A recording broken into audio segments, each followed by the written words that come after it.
Hello guys, आज मैं आप लोगों के साथ अपना आरआरबी पीओ का इंटरव्यू एक्सपीरियंस शेयर करने वाला हूँ। मेरा इंटरव्यू इंदौर में 18 तारीख को हुआ था।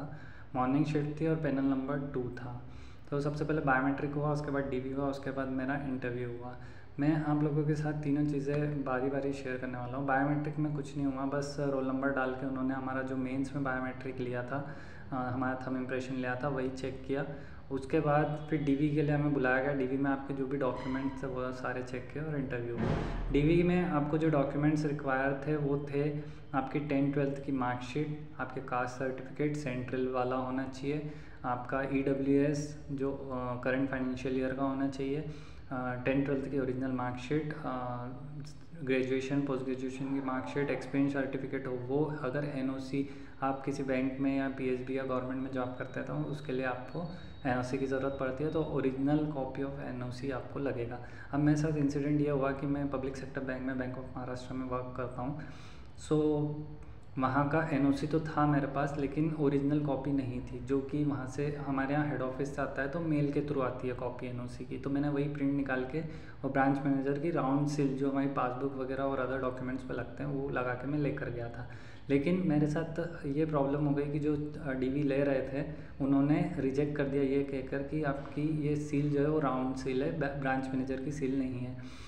तो मुझे बोला गया, फिर मैंने ऑप्शन का पूछा उनसे, आसपास टीचर्स से सर जो थे उनसे पूछा कि क्या करना चाहिए। तो फिर उन्होंने मुझे ऑप्शन दिया कि आपका जो जोनल ऑफिस है वहाँ से आप जोनल मैनेजर के साइन करवा के डिप्यूटी जनरल मैनेजर की साइन करवा के ले आइए। तो इंदौर में हमारा जोनल ऑफिस था, तो मैं गया और वहाँ से मैं साइन करवा के लाकर मैंने दे दी।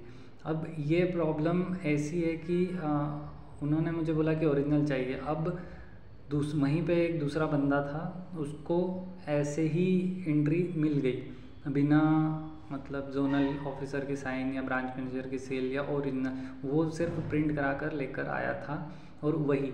तो ये पार्शलिटी मेरे साथ हुई, बट कोई नहीं, मेरा इंटरव्यू तो हुआ। फिर उसके बाद जब हम इंटरव्यू पैनल के लिए गए, हाँ इसमें एक चीज़ आप हमेशा ध्यान रखना कि अब से ओरिजिनल ही लेकर जाएं, प्रेफर करें तो ज़्यादा बेटर है, क्योंकि किसका कहाँ दिमाग क्या चले किसी को पता नहीं रहता है। तो ये एक सीख मिली मुझे। इसके अलावा फिर उसके बाद इंटरव्यू हुआ। इंटरव्यू में मुझसे ज़्यादा कुछ पूछा नहीं गया। मेरे से बैंकिंग से 2 क्वेश्चन पूछे गए, बाकी पर्सनल क्वेश्चन पूछे गए। सबसे पहले पैनल मेंबर बता देता हूँ। पैनल मेंबर 4 थे, एक मैडम थे और 3 सर थे, जिसमें एक चेयरपर्सन टाइप लग रहे थे सर, जो बीच में बैठे हुए थे। उसके बाद सबसे पहला क्वेश्चन चेयरपर्सन सर ने ही पूछा, आपका इंट्रोडक्शन दीजिए, जिसमें आपका नाम, आपका एजुकेशन बैकग्राउंड, आपकी फैमिली के बारे में आपको बताना है। मैंने बता दी तीनों चीज़। फिर उन्होंने मेरे एजुकेशन बैकग्राउंड से ही मेरे ब्रांच से रिलेटेड पूछा कि आपका ब्रांच कहाँ पे। मैंने बताया मेरी ब्रांच की प्लेस। फिर उन्होंने ब्रांच की प्लेस से रिलेटेड क्वेश्चन पूछा कि कहाँ पे सिचुएटेड है ये। फिर मैंने उसका आंसर दे दिया। फिर उसके बाद उन्होंने पूछा कि आपकी जो प्लेस है, ब्रांच जिस प्लेस पे उसकी पॉपुलेशन कितनी है, वो मैंने आंसर कर दिया। उन्होंने बोला अप्रॉक्स बताना है आपको, तो मैंने उसका आंसर दे दिया। फिर उसके बाद उन्होंने पूछा कि ब्रांच का आपका बिज़नेस कितना है और कब से खुली है आपकी ब्रांच, तो मैंने उसका आंसर दे दिया। वो शॉक्ड हो गए थोड़ा सा, हमारी ब्रांच कम समय में बिज़नेस अच्छा कर गई है। सो उससे वो इम्प्रेस हुए और उन्होंने गुड बोला, अप्रिशिएट किया। फिर उसके बाद एक और सर थे साइड में, उन्होंने पूछा कि मैंने प्राइवेट जॉब की हुई है पहले, तो उन्होंने बोला कि आपके जो जॉब करते थे वहाँ पे सैलरी पूछी उन्होंने कि कितनी थी और अभी सैलरी कितनी है बैंक में।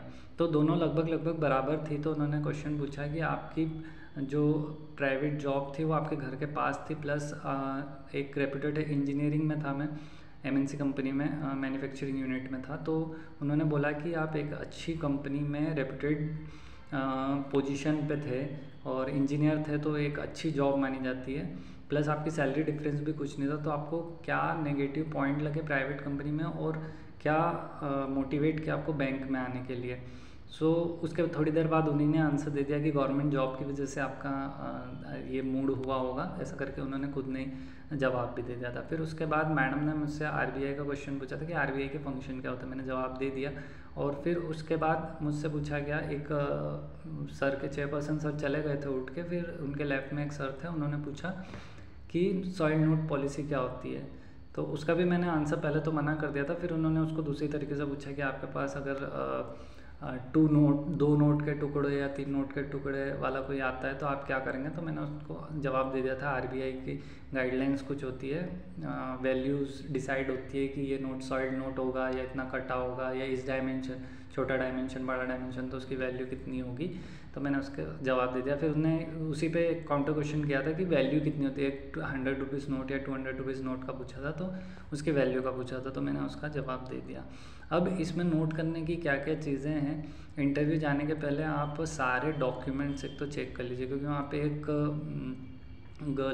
एक लड़की थी जिसके कास्ट सर्टिफिकेट में या EWS सर्टिफिकेट में नहीं इनकम सर्टिफिकेट में कुछ इशू था।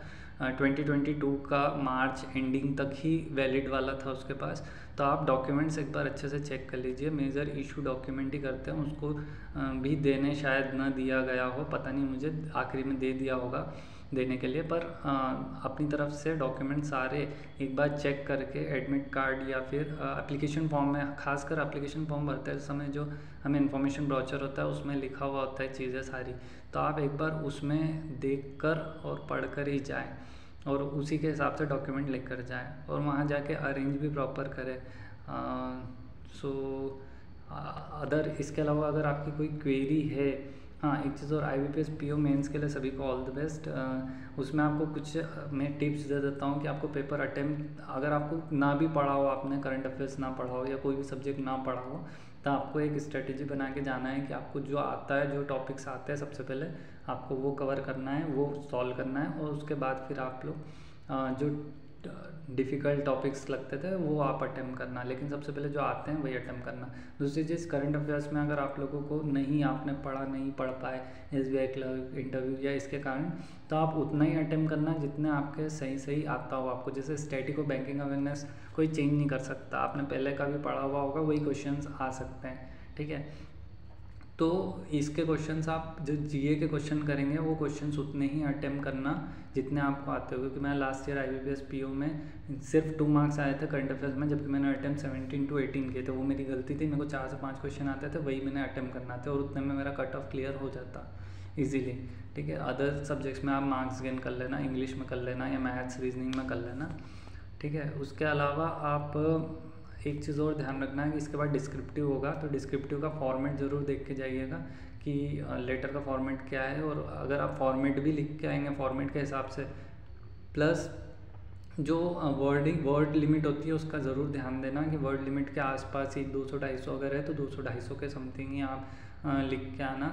बहुत ज़्यादा भी 10-15 वर्ड ज़्यादा लिख के आ रहे हैं ऐसा भी मत करना, या 50 वर्ड कम लिख के आ रहे हैं ऐसा भी मत करना। तो ये कुछ चीज़ें IBPS PO में ध्यान रखना है, नेगेटिव्स कम से कम करना और तुक्के मत मारना। सो यही है। तो बाकी सबको IBPS PO मेंस के लिए all the best, other exams के लिए ऑल द बेस्ट। और अगर आप मुझसे कनेक्ट करना चाहते हैं या कोई क्वेश्चंस क्वेरी पूछना चाहते हैं, अगर कमेंट बॉक्स में नहीं कर सकते, पर्सनली पूछना चाहते हैं, तो मैं टेलीग्राम की लिंक आपको भेज दूँगा, आप मेरे से पर्सनली पूछ सकते हैं।